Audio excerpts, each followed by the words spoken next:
the game that I want to talk to today. Ed Harrison, Glynn Hooper. First of all, Ed, brilliant result. What can I say? Massive win for the boys. Hard work today, a lot of digging in, grafting. Wasn't nice as football today, we had to battle hard. Going 2 goals up, thought we'd see out the game. So they got one back, but I thought we held it out well. Knew how to manage the game and saw the win. So you took the lead through Matty Buchan with a great move, in fact, across from the left. You went 1-0 up. What was said half-time? Half-time, keep doing the same. We battled hard during the game.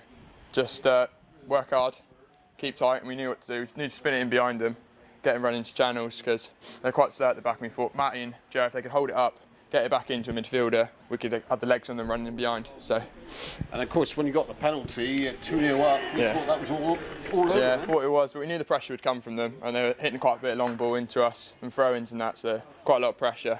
The goal came a bit lucky, I think, but we held out well, so it's all right. Suggestion with their goal that it might have been an offside. I thought it was offside. I thought it bounced back into him off. It was a bit of a ricochet, but I still thought the guy was just waiting there offside. So. But I mean, good crowd, everyone behind you. You're through to the final now. Yeah, look forward to it. Terrific. Look forward to the journey. Yeah. Glynn, what can I say? Or what can you say? History has been made today, and you can't ever take that away from this group of players. And we talk about the teams that got there 20 odd years ago to the semis, and more recently with the Liam Eddy's year group. Today we've done it, and these boys have done it, and it justifies a bit of a campaign of trying to keep the county under-18s running.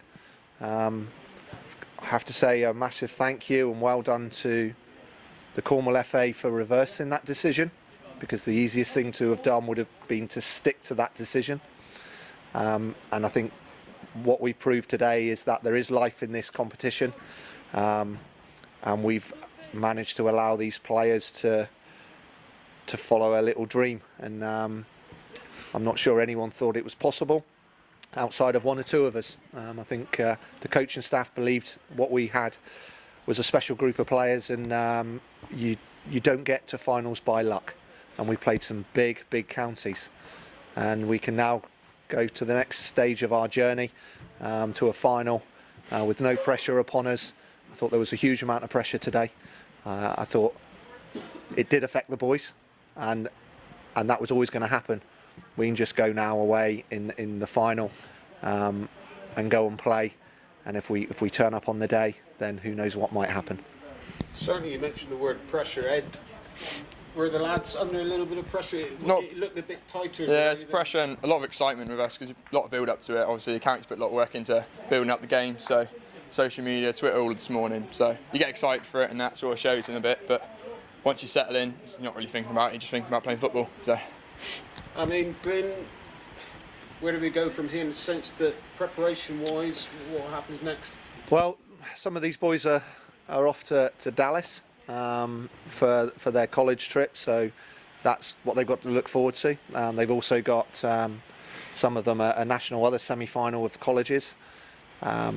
So we'll sit down now, and we need to then plan for when the date will be. We'll look to get a session or 2 in if we possibly can. We'll have the semi-final watch tomorrow, and then we'll put a plan together as we did today, with the help of Steve again, which is a huge help.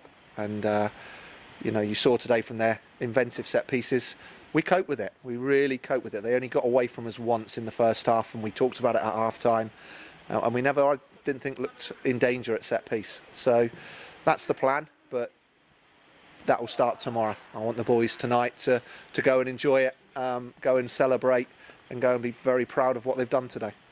Of course, this was all done without Jamie Day's warm-up. yeah, I know, a bit surprised, but coming into the game, but thought worked out anyway. Worked out.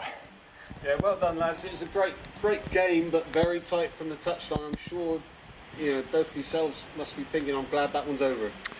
Yeah, I think the way our players and our bench conducted themselves as well was real maturity, and that's the way we've tried to create this environment. Is you play the game in the right way, you conduct yourself in the right way, and we weren't drawn into a battle of words or the physicality. We coped with it, but we never went over the top, and we've come out victorious, and Cornwall are able to be very proud and say that this under-18 group are going to a national final.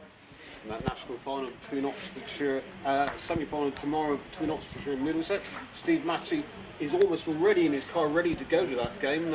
Has he got a long enough pencil? Well, looking at the 7 pages he sent me for this one, yeah, I think he probably has.